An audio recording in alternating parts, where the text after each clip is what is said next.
Assalamualaikum warahmatullahi wabarakatuh. Perkenalkan, nama saya Awalinda Prastuti dengan NPM 2217051. Ini saya akan memenuhi tugas persyaratan UAS pengantar organisasi saya dari Klasik. Untuk yang pertama-tama saya akan menjelaskan tentang struktur dan fungsi CPU. Pertama ada control unit. Ini bertanggung jawab untuk mengatur eksekusi instruksi dan mengatur kontrol seluruh CPU. Selanjutnya ada program counter.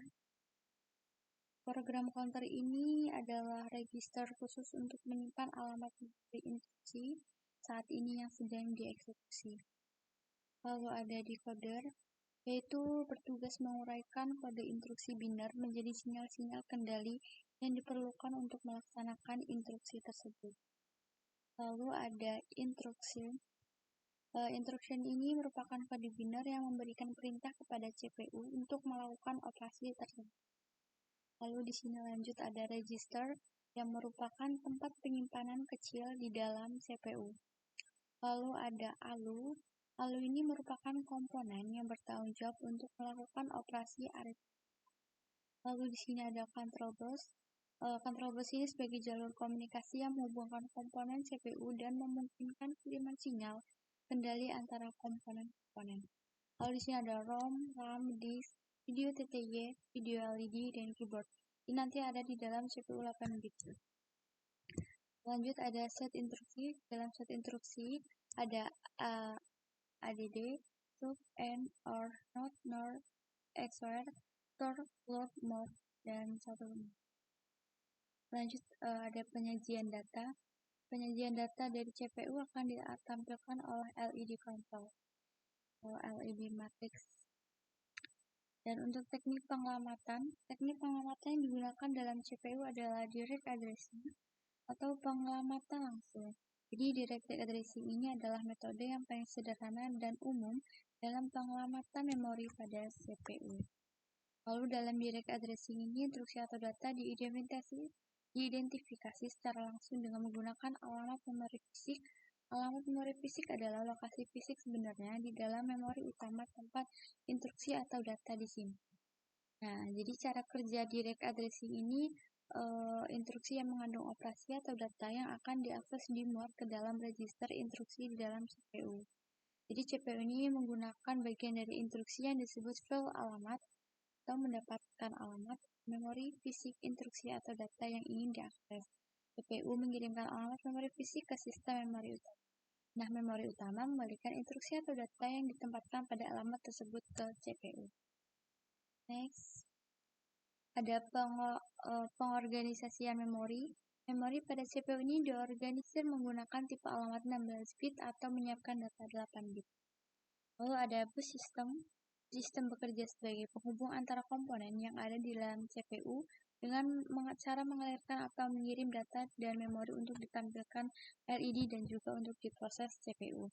Ada RAM, ROM, LED, CPU, 10 keyboard. Jadi ini tuh yang melakukan operasi pada CPU.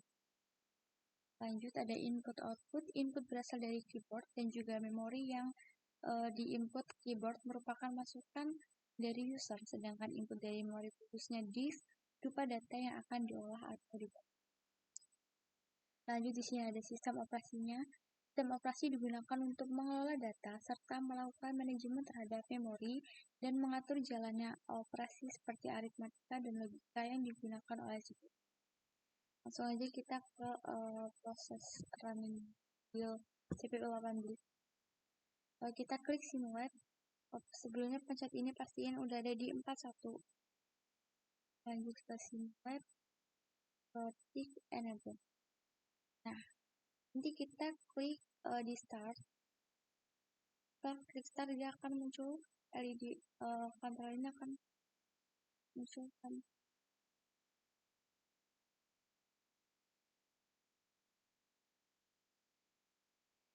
Cobain di sini.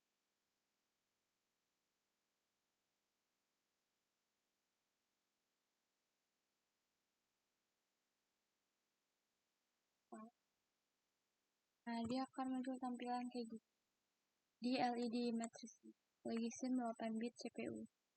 Terus ini namanya TTY.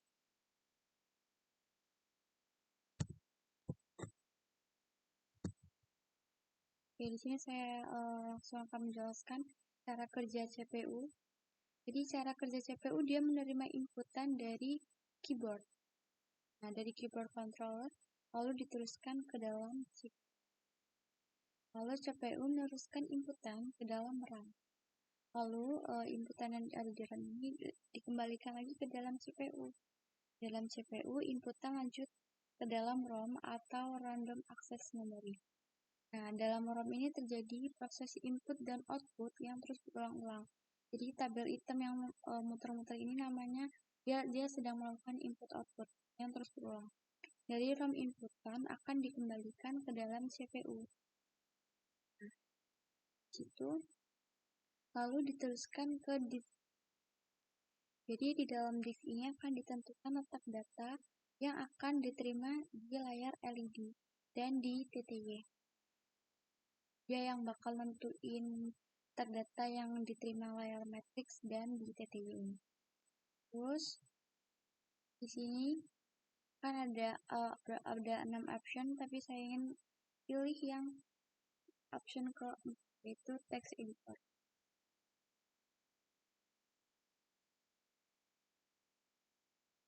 Nah, di sini 0 untuk exit, 1 open file, 2 edit new file. Di sini saya akan klik nomor 2. Nah, ini 1. Enter. Di sini saya akan masukkan npm saya 22117. Nah, karena 0 ini exit, jadi saya harusnya kan npm saya 221705108. Jadi di sini saya tidak menggunakan 0 karena ketika saya menggunakan 0 dia akan exit, yaitu keluar. Jadi saya hilangkan 0-nya, 7588. Enter, baru kita klik 0 untuk melakukan exit. Dia akan kembali ke tampilan awal di text editornya. Lalu gimana cara kita ngecek apakah data tersebut sudah disimpan? Kita klik nomor 1 di open file. Nah, kita coba cek di open file nomor 1.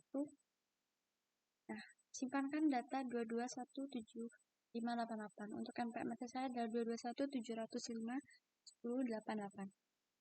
Oke, dia sudah kembali. Di sini saya ingin reset karena saya ingin memilih option lain. Jadi untuk ulang lagi kembali ke awal.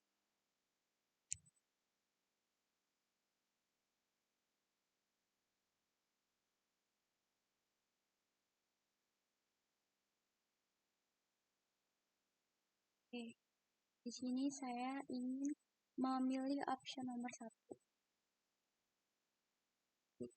Yaitu ALU.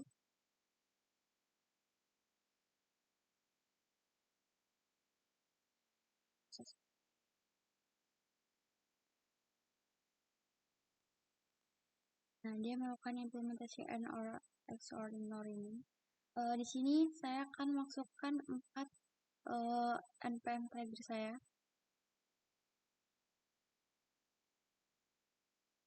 Yaitu 1088. Karena npm saya 221705108. Nah, di sini keluar ini merupakan binarnya.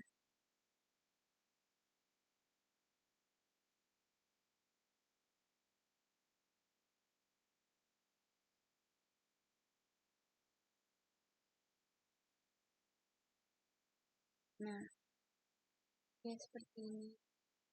Ini untuk memasukkan npm trigger. 4 npm trigger saya.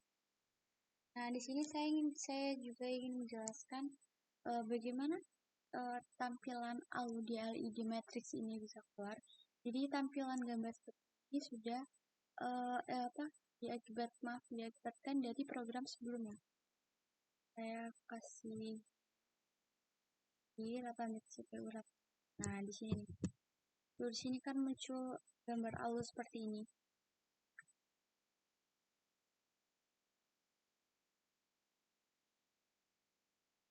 Jadi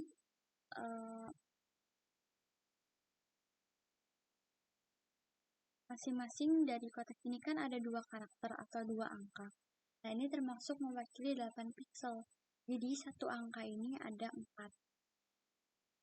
Kita mau coba dulu. Untuk yang tabel putih ini, dia itu merupakan 0, dan yang hitam ini merupakan 1.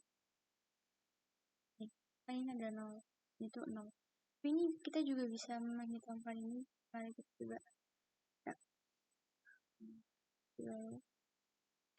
Nah, dia kan tidak jadi nih. Jadi dia harus kalau 0 dia akan putih.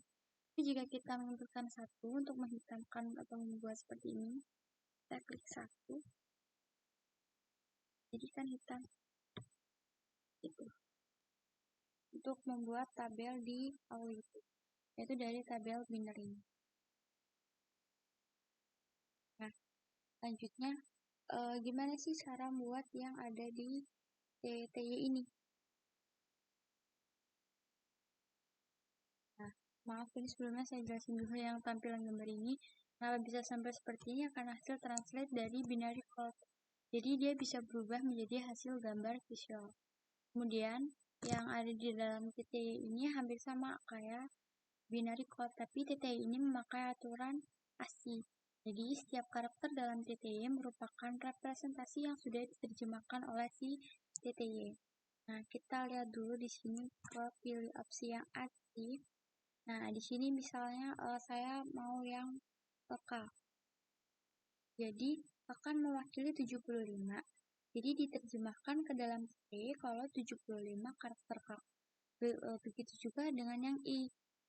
Kalau yang I kan diwakilinya sama 73. Jadi diterjemahkan ke TT-nya kalau si 73 ini merupakan karakter dari TI.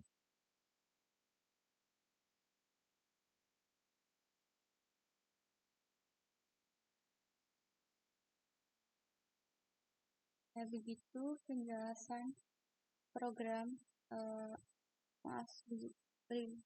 Demikian penjelasan saya tentang Logisim CPU 8 bit. Jika ada kesalahan dalam penjelasan, saya meminta maaf sebesar-besarnya.